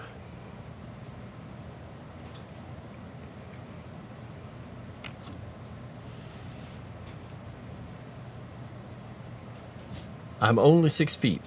Such a hippie cat, flower pot cat, exactly. Only 6 feet is above average, Dave. You qualify as human.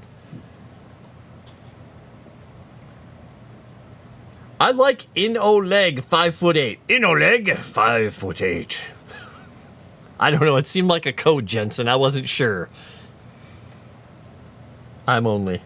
My cats didn't like to be held. The younger one, he would sit on my lap. She'll also want attention, walk out of reach when I pet her. Ah, these guys, I made sure every one of them that was little, I was like picking them up and just put them on my lap. They're like, I'm walking away. I'm like, nope, stay here, stay here. I pick them up, I feed them, make sure they're sitting on my lap.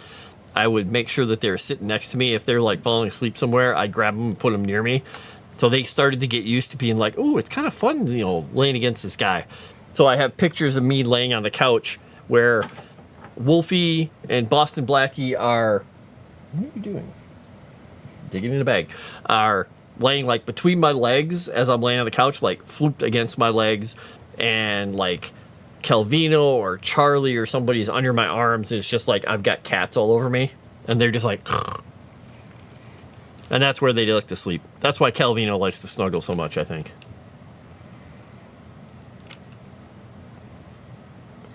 Yeah, one of my nephews is kind of he's like 6'4", and he has size 22 feet. Like, what's his name, that basketball player? And we keep telling him, if you go to that one pizza place and you prove to them you have size 22 feet, you can get pizza for the rest of your life or something like that. And he's like, no, you can't. I'm like, yeah, I think you can. Coming up? Or are you going to sit down there? Okay, you're going to hang out down there. All right, so we got these. We got that. I kind of want to make an entry for the whitewood, but I'm trying to decide if that should be part of. It should be kind of its own place here. I think maybe we're going to do that. Because we've got the cities here. Do I want to put it...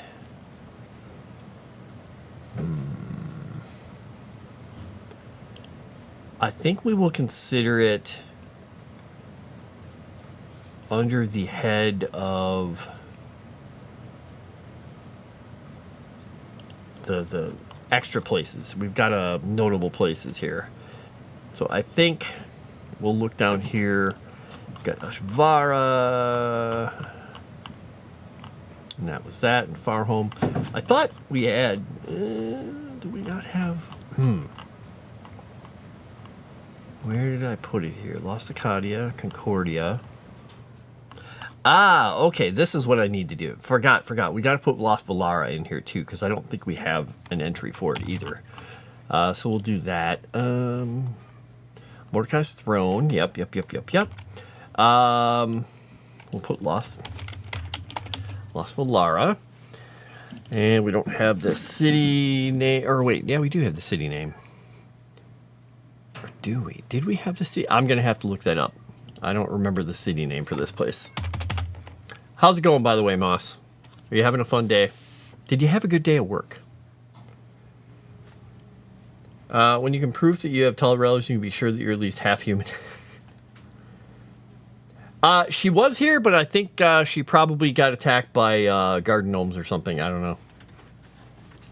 Or she went outside to shovel snow. I'm not sure. She said, forget you guys. I'm going to go shovel snow. It's Alkayo's fault for bringing all the snow to her. All right. None. We'll just say none. We don't have to put it in there. Okay. Religion.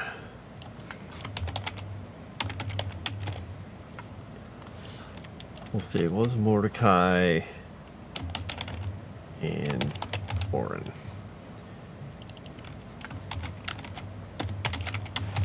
Lawrence. Moss is working again. Yeah, he's back on the street corner. No, I mean he's back doing what he does best. Mossing. All the snow nuggy smalls in the well. Yeah. By the way, when does Signal of Screams start? Is it 9? Or is that not right? Because I might not be having my game tonight after this. I think we may not be playing. So, I might actually be able to watch it. All right, we got the Vlarans, we got Concordia. I'm going to add the Whitewood here. Wait, do I have Concordia in here twice? I do. How do I have that in there twice?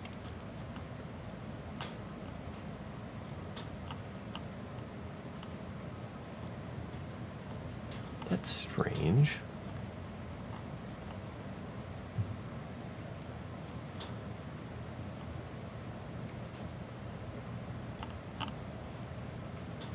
Okay, I can delete that. I'm going to do this. So let's take this out of here.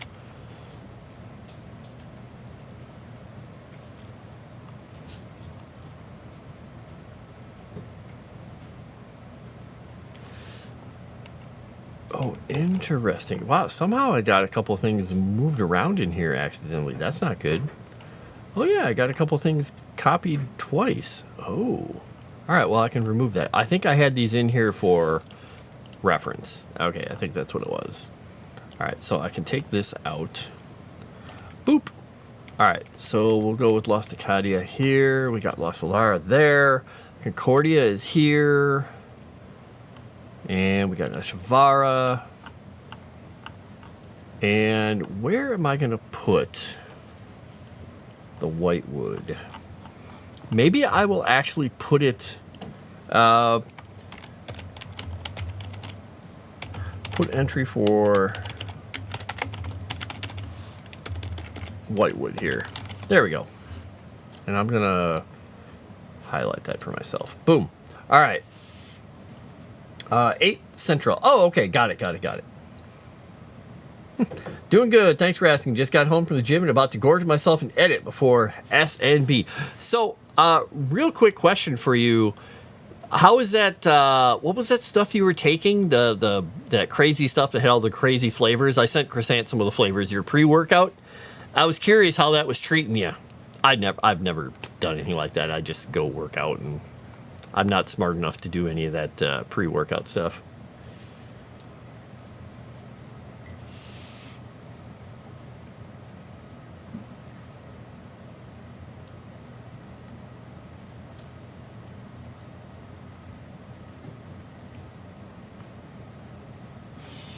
Ba-ba-bum.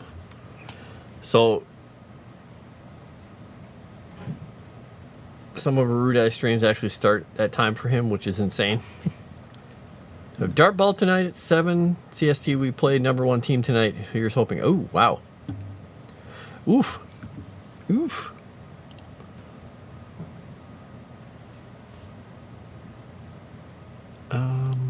Where is... Okay, where's my... Let me go here. I've got my list of names over here. Go to my one... Oh, no, I don't have my... Where do I have it?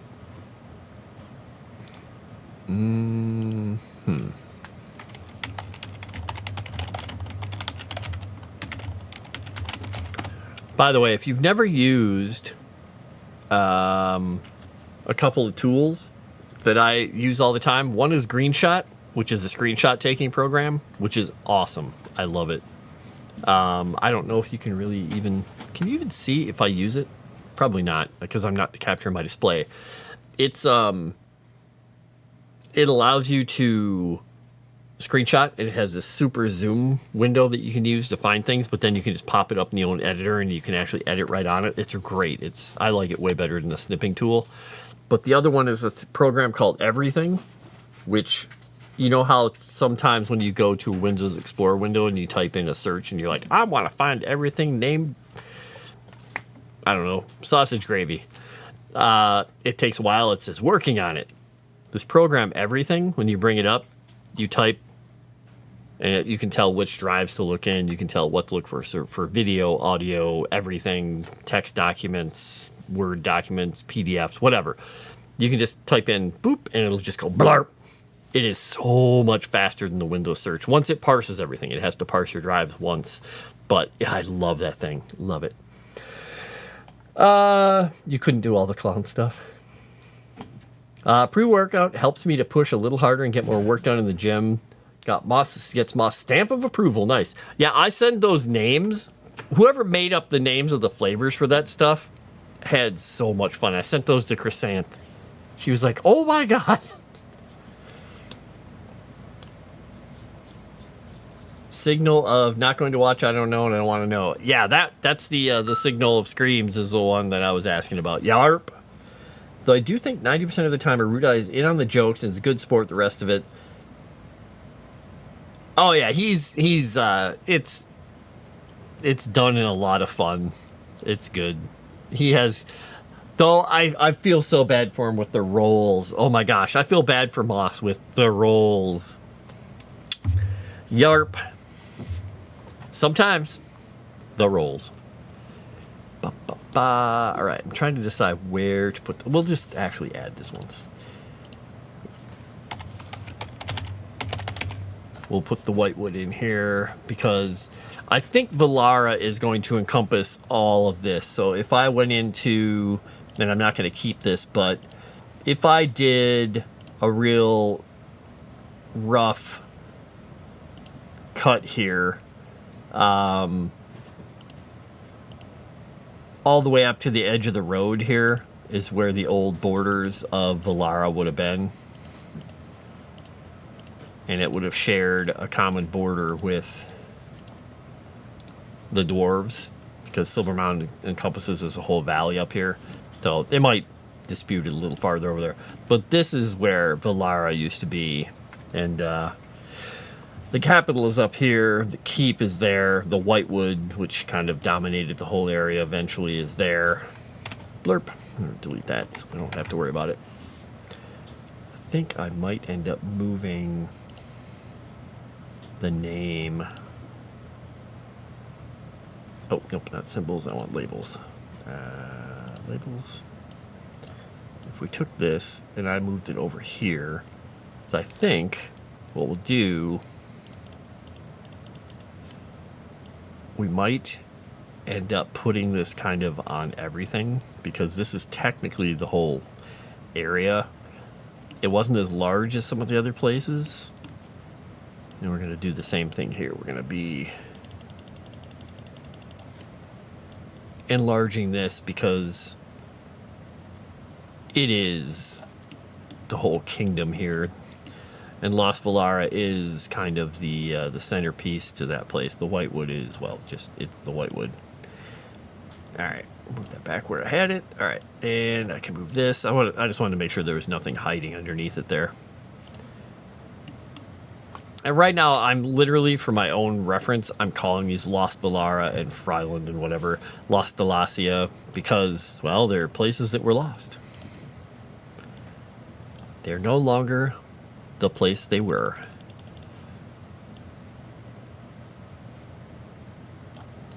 And lost Acadia. Oop, nope. There we go. And we're gonna up that one as well. This kingdom was out here. There we go. I'm just trying to make sure that these are a little more noticeable. Eventually, whoever does the art for this will make them all look nice together. Da-da-da-da-da-da-da. Said I have my reasons, Moss. Exercising to get rid of the rolls. Wah, wah. Nice, Dave. That was horrible.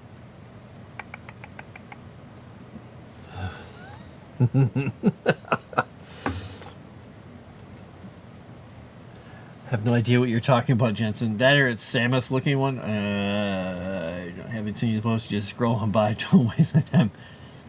Never fear, Jensen. I trust Sevi. She's good about checking in with me, making sure. Yeah. Erudai is a great sport, like I said. It's just the rolls are the horrible thing.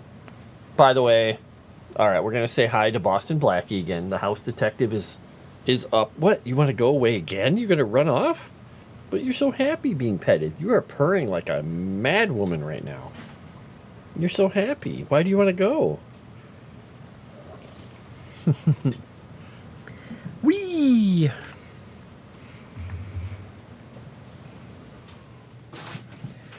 This is Calvino's mom, for anybody who hasn't seen her and been introduced to her. Former thief turned policewoman, turned detective. House detective, right? You're house detective? Okay. Let's see. We got Valar, we got Silvermont, we got Colmont. I got to go look back at the story about Narrow's Keep and Savael and everything, because I think there was a city name, an extra city name, because Eldwin is the one where one of the horrible things happened. Narrow's Keep is the place where another thing happened, but I thought there was another city name in here I'm going to have to look for. I'll have to check that out. Yes, you are a very sweet cat. Yes, you are. Yep, and you're doing murder paws on my knee. Thanks. Murder paws. Hello, Ms. McMurderpaws. You gonna come up?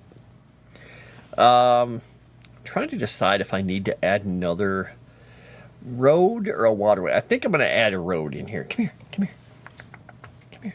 Hi. Yes, you need snuggles and loves. Yep. She needs all the love and all the snuggles. She let out a little meek when I pick her up. I think I'm going to add a road going from that city that I have not named on the edge of Fryland there, all the way up past Narrow's Keep that heads into the Dwarven lands, but it's going to be a broken road. Hi. Oh, you're happy girl. You always answer Sevi and Chrysanthe or else? Nice. It's good. They've got you trained, Erudai. There's danger. Always answer your witches. Wait a second.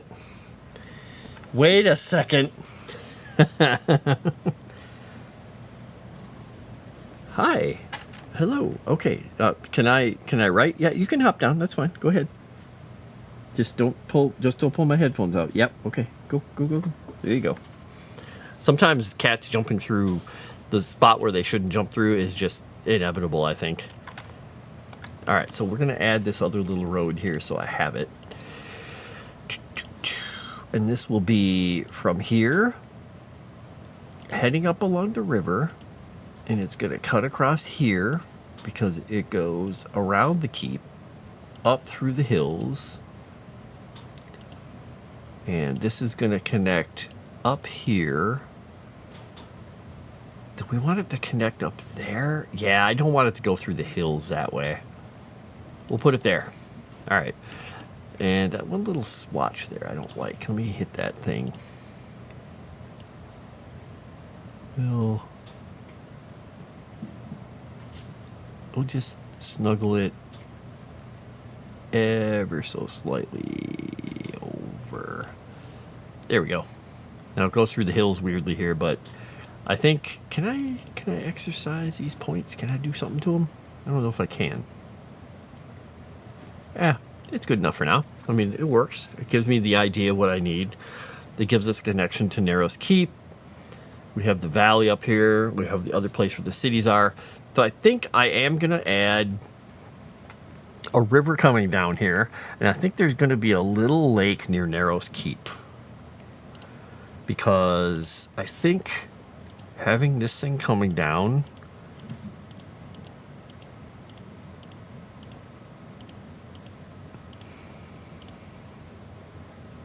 into here. Oh, that's a little... No, I mean, it does the oxbow thing. I wonder why it didn't bend that one piece, though. Can I go back and edit it? Will it let me? Will it? No, it won't. Okay.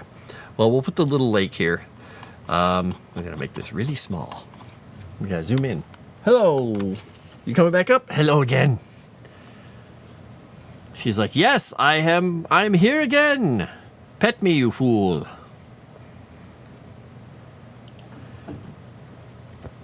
Hi. Hello. Yes, you're a very loving cat. You just want all the love all the time. Kind of don't like the shape of that lake. Let's get a different shape in here. That one kind of works. Hi. Yes, you want... Oh my gosh, she's rolling over onto my keyboard. If you see a lot of characters suddenly showing up in the text, that's because she's rolling over on my keyboard. Don't roll on my keyboard. No. No, come here. Go up here. Go up here and snuggle. Kind of don't like the shape of that lake either. I'm going to do one more. I'm going to do another shape. We're going to find something. I might make them even smaller and blend two shapes. That might work.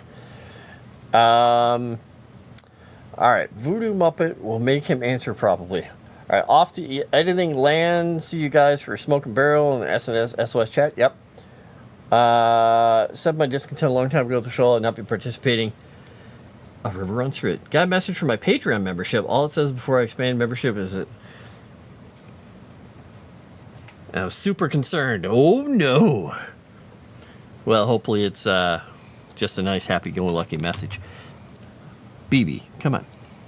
Give me a break here, sweetheart. You're a wonderful kitten. I shouldn't say kitten. You're not a kitten anymore, but still. Calmeth thyself. You're getting yourself caught in all my cables. Sit. I brought you down here because you were angrily policing the other cats. All right. So we got Lost Valar. We got the river and the lake near Narrows Keep. Trying to decide, should I make it go out this way a little bit? Like add little bits and pieces to it so this lake kind of encircles the area?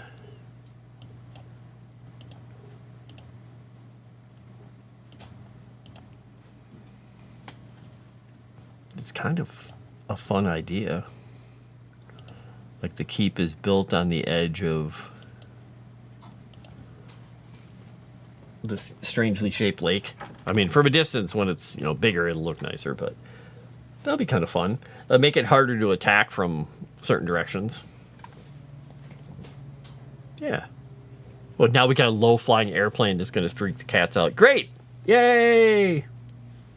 She does. She wants to be a writer. You want to type some words? How am I doing on time? Oh my gosh, I'm almost out of time. Let's see. One of the things I am trying to decide where I'm placing is I'm trying to decide where I'm placing Mordecai's throne, and I'm thinking about putting it here, like somewhere up in this area, because there's this vast mountain lake.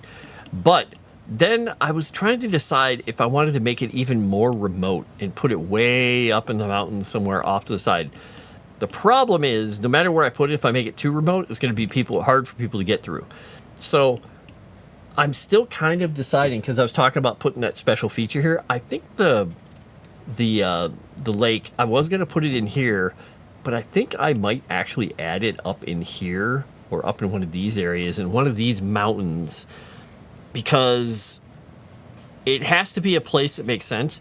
And the reason I'm thinking up here is because Senna's Falls down here and up in these mountains or up in these mountains somewhere kind of makes sense because of the story behind it. So if I were to do this, let me think about this for a minute. If I were to put it up here and say I went into symbols and I went in here and I grabbed like a couple of these trees and moved them off to the side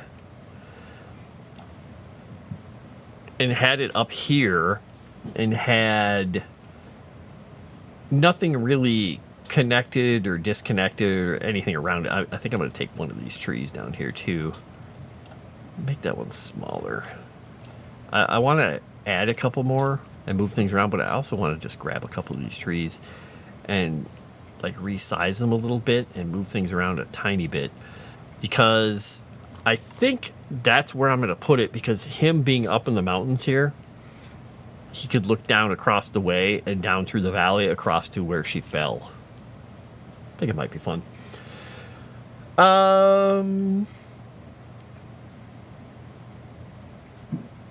Some anger there. Jesse wants to be ready like your dad. On my credit card, random $270 charge.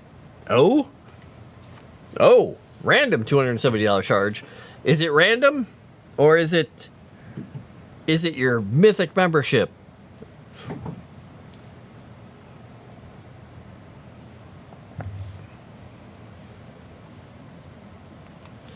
Dun dun dun. All right, I got 4 minutes to figure this out, to decide if I'm putting it here. I think I am going to put it here. All right, and that means this will technically be part of Lost Villara rather than Fryland, because this will extend up in there. Though it might be kind of in like a Lost Land sort of situation here. I don't want symbols, I want labels. Nope. Yeah, there we go.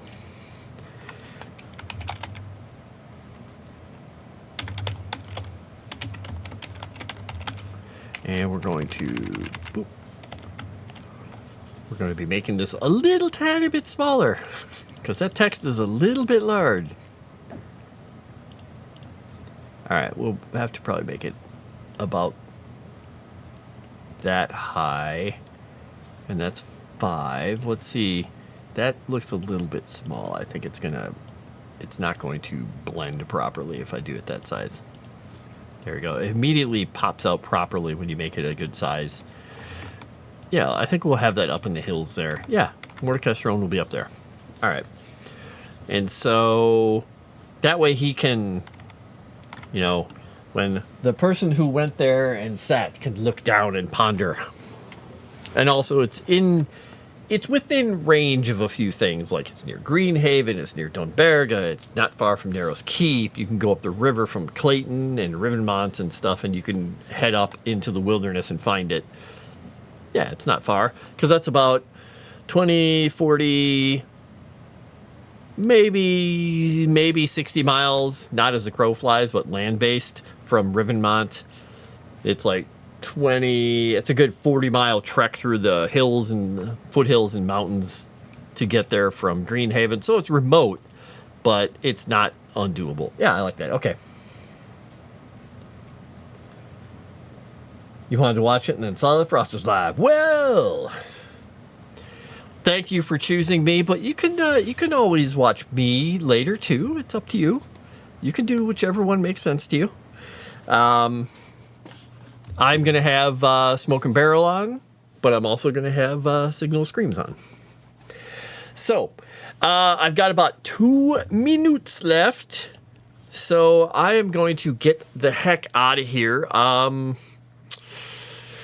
Yeah, I hit a bunch of the stuff I wanted to hit in the 2 spots I got. I have one more city to name there. Actually, 2. I've got the little town over there to name too. Okay. Well, I got almost everything that I want. Actually, I got everything I wanted to get done tonight, but I didn't get everything I could have gotten done tonight because there's always too much. There's so much. There's so many things.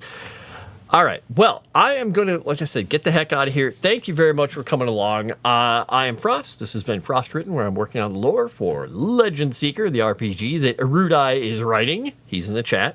Come over, find us at the Discord, on the Patreon. Find us everywhere. And tune in. You can see me 5 to 7 on Tuesdays, Thursdays here doing this.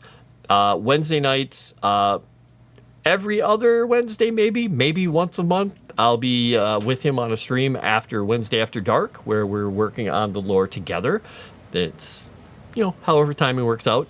And Erudai does his stream on Friday nights. Is it Erudai? I'm trying to remember if it's Friday nights or Saturday nights when you do your Legend Seeker writing. I'm great at this. I remember exactly when you do it. But check him out. Find him over there. Please like and comment on the YouTube on this, and make sure you've watched all the previous episodes and get us some more watch hours. We'll get ourselves monetized over there. So great. I'm going to get out of here. I will talk to you all later. I will see you in the chat for probably Smoke and Barrel and Signal of Screams if you hop over in either or both of those in a little while. I'll talk to you later. Bye.